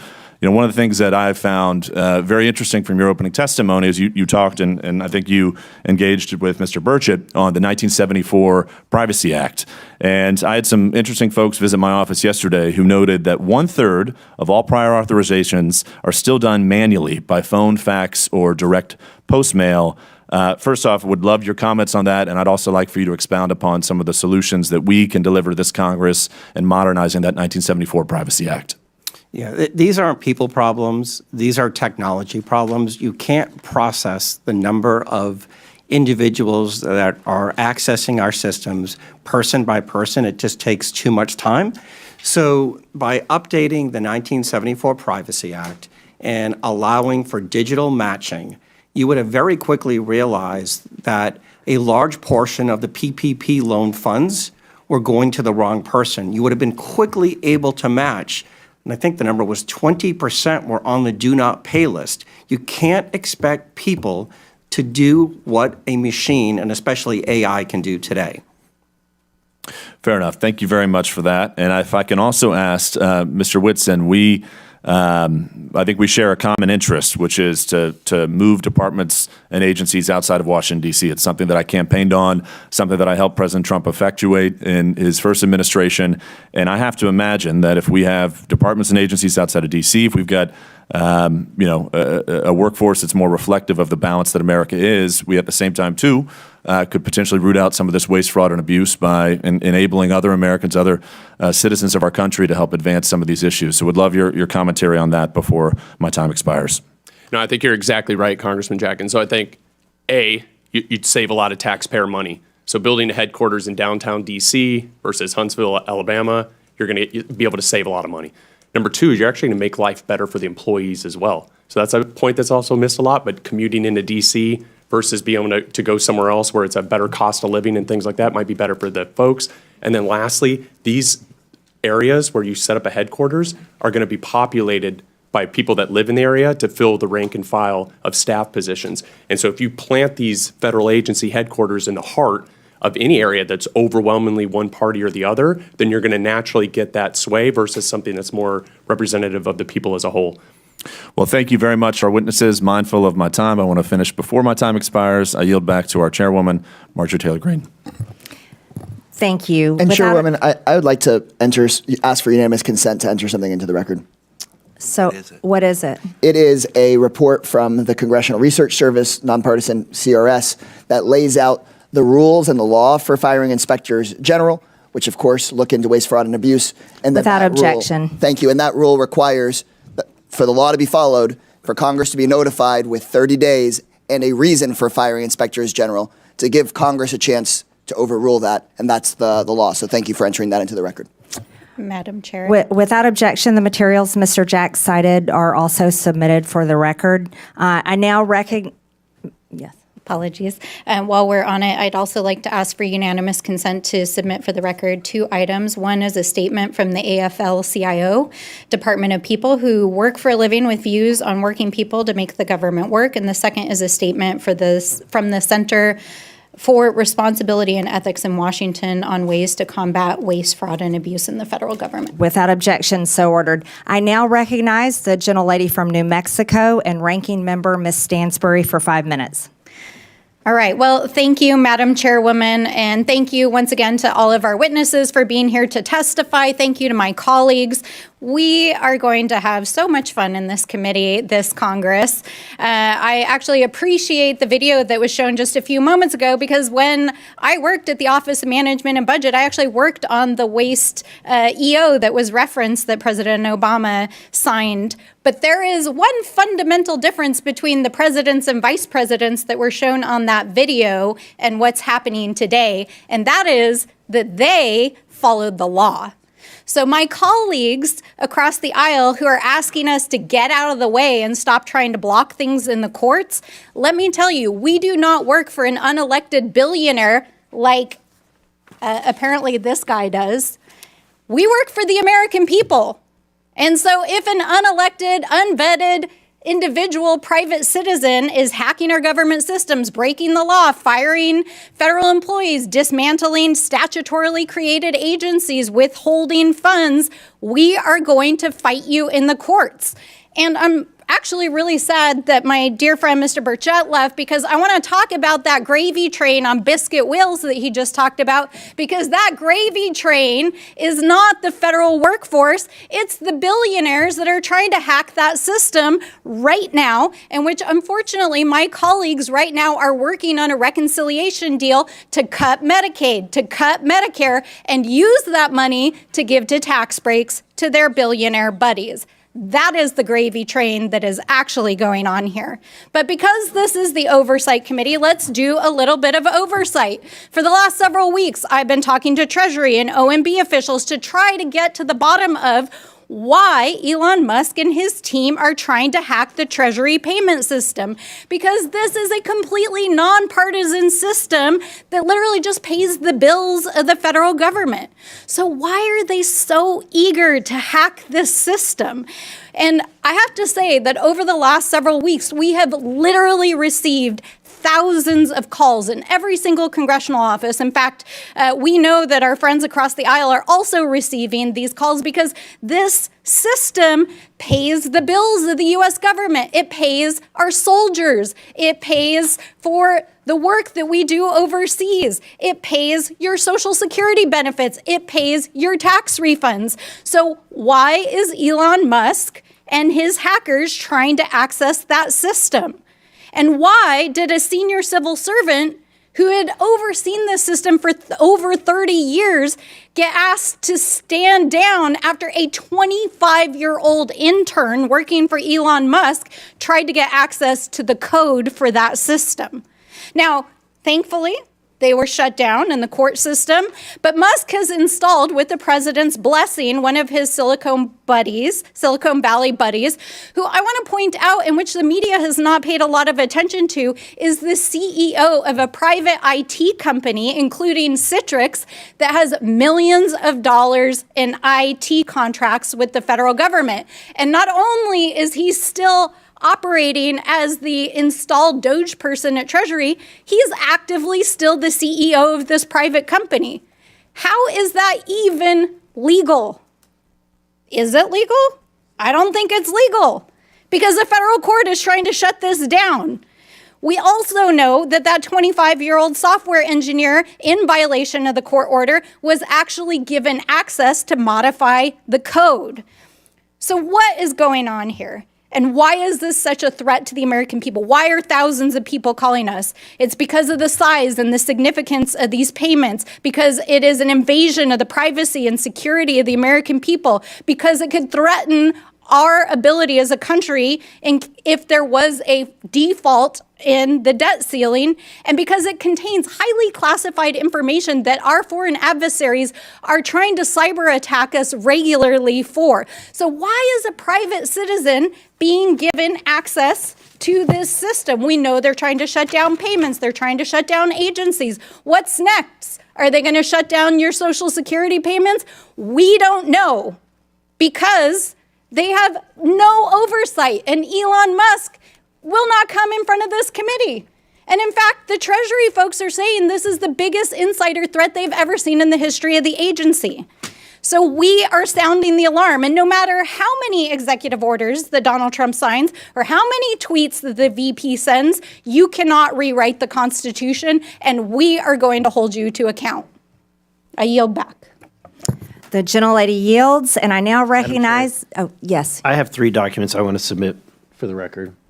The What are they? the first document is the Constitution, Article 2. I would like to submit that for the record. That clearly spells out the president's authority. I would also like to submit for the record 5 U.S. Code 3161, the employment compensation of employees, which clearly spells out his authority to create Doge. And then I want to submit for the record the executive order that Trump issued on January 20th of 2025, establishing Doge officially. Without objection, so ordered. I now recognize the gentleman from Texas, Mr. Gill, for 5 minutes. Thank you, Madam Chair, and thank you for hosting this committee. If we've learned anything so far, it's that Republicans want to cut waste, fraud, and abuse from our federal government and save taxpayer dollars, and Democrats want to grandstand and play politics. We can see right now, even, of the 6 Democrats on this committee, only 1 can even be bothered to stay for the duration of this hearing. All we've heard about for most of this hearing from the other side of the aisle is Elon Musk, Elon Musk, Elon Musk, unelected bureaucrat. And I'd like to ask if Democrats really care about unelected bureaucrats making decisions over our lives, where were they whenever their god Anthony Fauci was forcing vaccine and mask mandates on the American people for 4 years during the COVID crisis? Where were they whenever unelected Alejandro Mayorkas was facilitating the invasion of our country by illegal aliens who were murdering and raping and pillaging our people?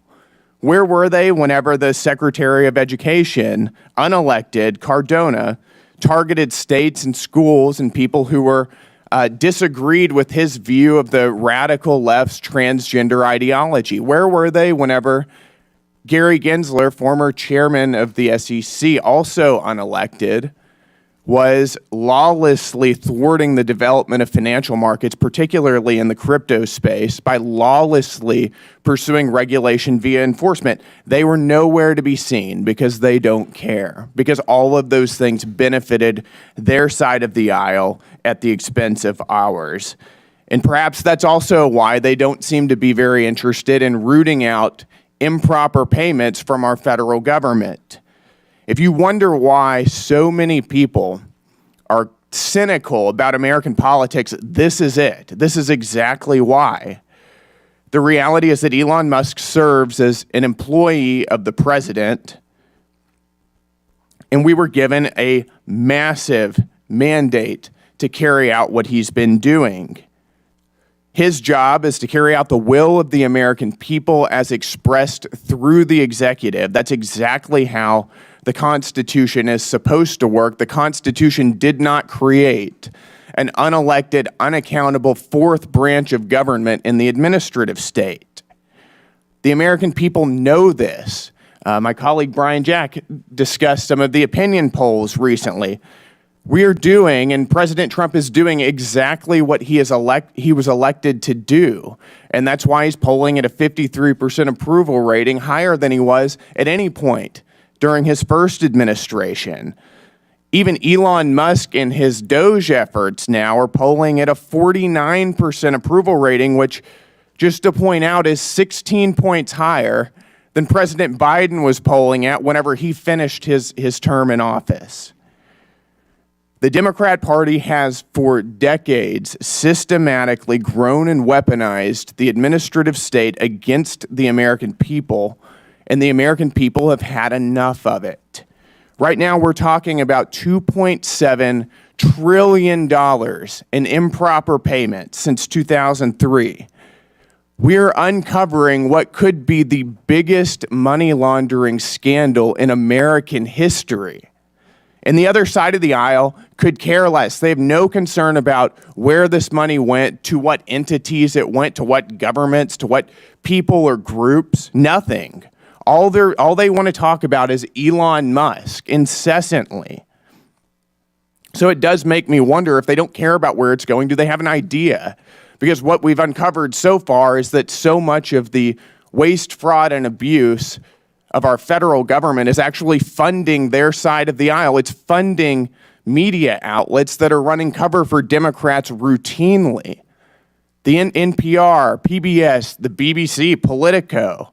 It's going to fund left-wing NGOs that are facilitating the invasion of our country. It's going to fund left-wing transgender activism and sex changes all over the globe. This is money that's being used, taken from the American people and used against their interests. If you care about rooting out waste, fraud, and abuse, we should be serious about this. I'm very excited to be on this committee. I'm excited to expose what's being going on. Thank you, Madam Chair, and with that, I yield. The gentleman yields. In closing, I want to thank our witnesses again for their testimonies today. I now yield to the ranking member for closing remarks. Thank you, Madam Chairwoman. Well, I never thought so many conspiracy theories and wild accusations could be wound into one 5-minute speech, but I appreciate my friends across the aisle. First of all, let's talk about this massive mandate that supposedly brought Donald Trump into office. Donald Trump did not run on putting an unelected billionaire in charge of dismantling the federal government. He ran on lowering prices for Americans. And I think it's interesting that while we're sitting here this morning, the top of the New York Times is reporting that inflation has risen unexpectedly as food and energy prices have soared. What's going on, guys? I thought you were going to tackle inflation and food and energy prices. Isn't that what the executive orders were supposed to do? Oh, wait. Or is dismantling diversity, equity, and inclusion in our federal agencies and putting an ideological agenda and trying to fire the federal workforce your actual agenda? Have you been too busy trying to actually address the fiscal health of this country? Because the numbers are telling us that you have. So let's be real about what's going on here. I also want to point out that literally while we've been sitting here for the last almost 2 hours getting lectured on fiscal responsibility, literally the Republicans just released their plan to raise the debt limit while we were sitting here. And they want to raise it by $4 trillion. Okay, guys, like literally, I'm just like without words. Inflation is going up. You want to raise the debt ceiling by $4 trillion. You want to gut Medicare. You want to gut Medicaid. You're talking about going after Social Security after promising that you wouldn't. I mean, really, what the heck is going on here? We're not trying to take down Elon Musk as a businessman. This dude is literally breaking the law inside of the federal government. And for a party that is supposed to be the party of law and order, in quotes, I really do not see you holding him accountable and doing your most basic constitutional responsibility in the separation of powers. So, I want to end where I started. We are the Oversight Committee. We are the people's house for the United States of America. We represent the American people. And so, Mr. Elon Musk, if you would like to appear in front of the Oversight Committee, you have been duly invited. Please, come tell us what you're doing. Come testify in front of the American people. And please, come hold yourself to account. With that, I yield back. The gentlelady yields. I now recognize myself for closing remarks. President Trump was elected with a mandate to rein in unaccountable bureaucracy in Washington and to wage war on waste. I know that because I campaigned alongside him, and so did my colleagues. This hearing was the first battle of that war, and in the coming days, the subcommittee will release a report with legislative solutions to the problems we have identified here today. We aren't going to wait all the way until the end of this Congress. We're going to get to work immediately. The bureaucrats who have run Washington for decades are beyond the point of forgiveness. Their sheer incompetence and pure spite for the hardworking American people have resulted in total failure. The federal government has made over $2.7 trillion in improper payments since 2003. Including $236 billion in 2023 alone. Those are trillions of dollars that honest Americans have paid in taxes at gunpoint over the years.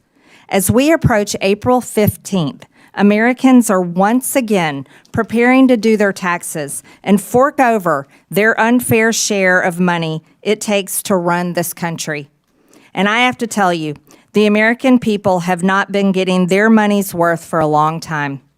Most improper payments in recent years were issued through 5 programs: Medicare, Medicaid, the Earned Income Tax Credit, Pandemic Unemployment Insurance, and the Paycheck Protection Program. But a total of 16 federal programs had improper payment rates of 10% or more in 2023. That includes SNAP, the federal food stamp program, which paid out $10 billion taxpayer dollars improperly. To get their arms around this problem, Elon Musk and the Doge team went straight to the source. They went to the Treasury Department's Fiscal Service, which makes about 90% of the trillions in federal payments issued annually. The audit of these payment systems was long overdue.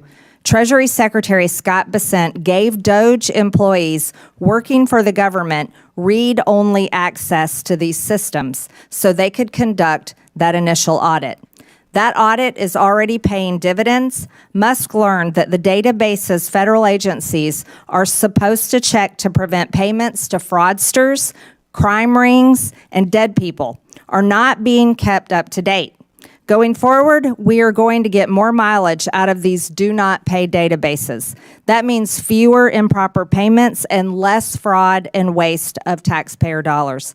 Despite this fraud that's already been revealed, a federal judge in New York issued a ruling last Friday that ran totally contrary to the will of the people.